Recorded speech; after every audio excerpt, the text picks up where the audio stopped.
I used to be so awkward in social scenarios. Like if I was talking to a girl I was interested in, I just felt like a complete dork. I didn't know what to say. If I was in a big group setting, I almost felt invisible, like no one even noticed me. And if I was hanging out with other guys, I used to always feel like I was competing to get the validation of the other men and be the coolest guy in the group. Like I was always stuck in my head playing these internal mind games all the time. So if you can relate to this feeling, then listen up, because in this video, we're gonna go over 4 things we can do as men to unlock our inner masculinity and just have a more natural dominance in social scenarios. Number 1, voice of reason. So this morning I was watching Patrick Bet-David on the Rogan podcast, and there was this part where he was really trying hard to convince Rogan that he should have Donald Trump on the show. Wait, let me get this straight. The greatest podcaster of all time never interviewed Trump? You're helping Joseph Biden win by not interviewing Trump. And what was interesting to me is how Rogan reacted after PBD went on for, 10 minutes trying to convince him. Did you come on this podcast specifically to try to get me to interview Trump? No, you brought up Trump multiple times. I never brought it up. It seems like you did. I think you did. It's a very subtle thing, but PBD was almost putting a lot of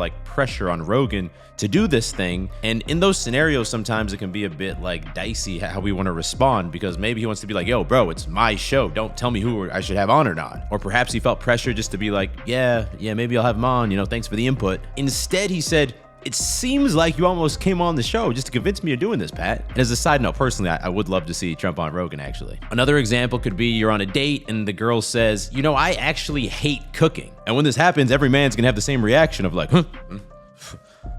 What? But what do? A lot of times we might just play along with it and be like, yeah, I actually hate cooking too. Good thing we can always order takeout. Or maybe you feel like you got to address it directly and be like, you know what? This could never work out. I need a girl who cooks for me. The problem with both of these things is they bring up a bit of an emotional response inside of you. They make you start kind of playing these mind games and second guessing yourself, right? And that's why we must always take the middle masculine path that Rogan showed us. You just politely call out the thing in a neutral way. You're not praising it, you're not being negative about it. So if the girl tells me I actually hate cooking, I would just neutrally call it out. Really, you hate cooking that much? Because this diffuses the situation and it forces the other person to defend themselves without feeling negative towards you. Or maybe you're in a big group of people and there's that one guy who's just running his mouth. You can tell everyone's kind of uncomfortable. Maybe he's arguing about politics or why he hates the new Barbie movie, but it's just getting to be a little bit too much. If you can be the one who's able to step up and diffuse the situation, you're going to look like the boss here. So you could say,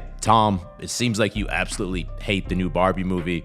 I think we can all appreciate that. The 2 best ways to do this are to say, it seems like Rogan said. Did you come on this podcast specifically to try to get me to interview Trump? No, you brought up Trump multiple times. I never brought it up. It seems like you did. Or just to repeat what the other person said. Wow, really? You hate cooking that much, huh? Number 2, specific look. I think we can all agree that prejudice is a real thing. Humans prejudge other humans based on how they look because that's the information that we have before we know them. Some people might not want it to be true, but that's just how the world works. And if we examine some top-level men, they all have a very, very specific look that they have engineered.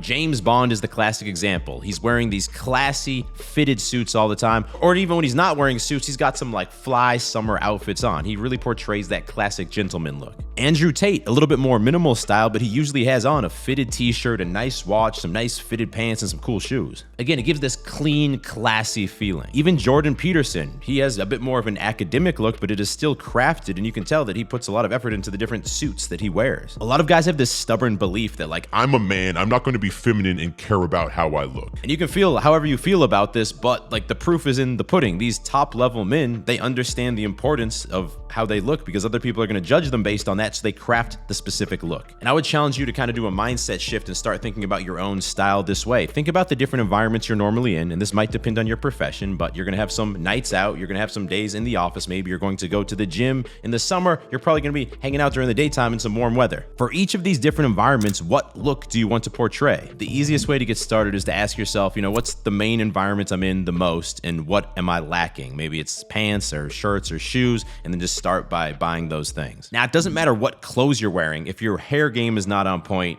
you're not going to look good. And that's why I decided to partner with Leifin to be the sponsor of today's video. Look, the most important part of styling your hair is having a good hair dryer, and this new Swift SE hair dryer from Leifin is a game changer. The secret sauce is the built-in 105,000 RPM motor that's about 5 times faster than traditional hair dryers. This is going to allow you to dry your hair super fast. It also has an innovative hot and cold circle mode that is going to prevent your hair and scalp from heat damage. Not to mention the patented 4-temperature light ring so you instantly know what temperature you're at. And at only 59 decibels, the Swift SC is also super quiet. You're not going to be disrupting your family. Plus, this thing is super lightweight. It's under a pound, and that makes it very easy to pack and use on the go. And if you have curly hair like me, it comes with this really handy attachment that you just snap on, and that's going to allow those natural curls to come out while you're drying. I always used to struggle to get the exact look I wanted with my old generic hair dryers, but ever since I started using the Leifin, it's been both faster and easier to always get that desired look. And because today's video is sponsored by Leifin, they're hooking us up with a discount code that's going to save my viewers $10 off. Just click that first link in description to level up your hair game with Leifin. Number 4, the presence. So there are a few like small and easy tweaks you can make to how you move that will instantly make you just seem more dominant, more masculine to other people. These are just things you have to be aware of. So I'm gonna break down the top 3. First of all, move slowly. When you see someone who moves a bit more slowly, so you know as they're getting down, they're not just like scurrying to get in place. They're a little bit more deliberate with how they move. It just makes you seem like a more calculated, confident guy. And it also makes you feel that way. That's the thing about all of these quick tricks, is they don't only externally present this image, they internally make you feel more this way too. When you slow your movements down, that's probably also going to slow your heart rate down, decrease your blood pressure. You're going to be in a more confident state physiologically. 2 is taking up more space. So if I was sitting here at a table eating dinner with a bunch of people, taking up less space like this, my arms crossed, it's going to make me look a bit more nervous. It's going to make me look like a smaller man physically. And also, I have this cross body language. It's going to make me feel a little bit tighter and more nervous. Instead, if I was to sit a little bit more, leaning back, my arms out within reason, assuming I'm not like touching someone else, that opens up my chest.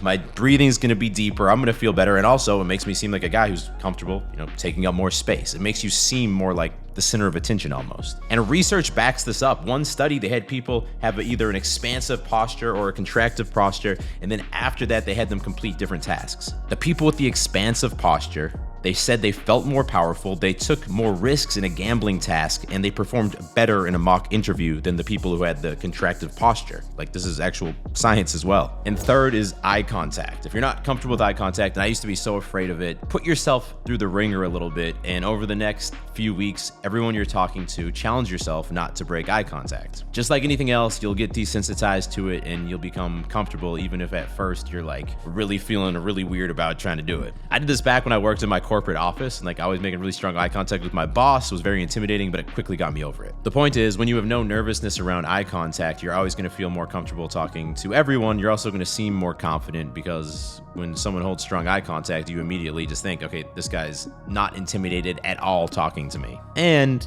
eye contact probably creates the most sexual tension out of any body language or postural thing. So on dates, stronger eye contact is going to lead to better outcomes on average. The one trick, you may have heard me say this before, but when the other person breaks eye contact, that's also the signal for you also to briefly break eye contact, just so that they feel comfortable and not too intimidated. All right, number 3 is the mystery method. And I'm not talking about the old cringy pickup artist who wore the top hats and stuff. No, I'm talking about the Sigma male. And I hate all these alpha, beta, sigma. Apparently there's a gamma male now. I don't know if there's going to be a gains male later. But when people talk about the sigma, they talk about the man who's on his own path, right? He's not buying into the societal norms. He is the lone wolf. The point is, he's kind of mysterious, right? He keeps to himself. And despite the cheesiness of some of these terms we're talking about, I actually think that adopting this mindset can be the key to unlocking self-validation, where no longer do you need other people to approve of you or to praise you to feel validated, but you can actually validate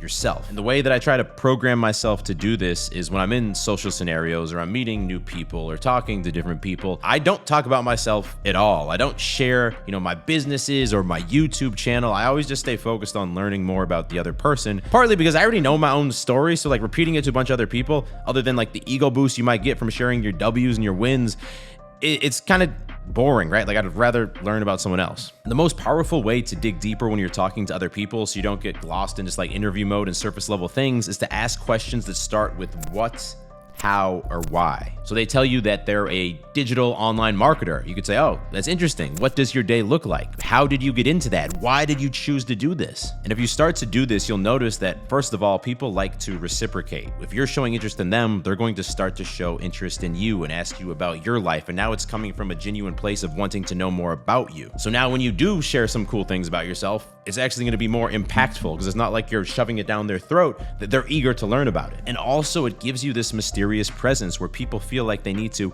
peel back the layers of your onion to try and harder to learn more about you, and things we have to work harder for are more satisfying. So it actually becomes an enjoyable process for them to learn about you. And now when they discover cool things about you because they see that you're successful because you have a cool apartment or you drive a cool car, or they just notice that you're in shape or that you have a strong social presence, all of these things become that much more impactful now, right? They add to the mystery. They add to the story of who is this guy? And I've also found it's the easiest way to sort out fake people who don't give a fuck about me. Because if I'm showing interest in you and asking you questions about you and then you just talk about you and never bring it back to me, well, no offense, but this is not much of a two-way street.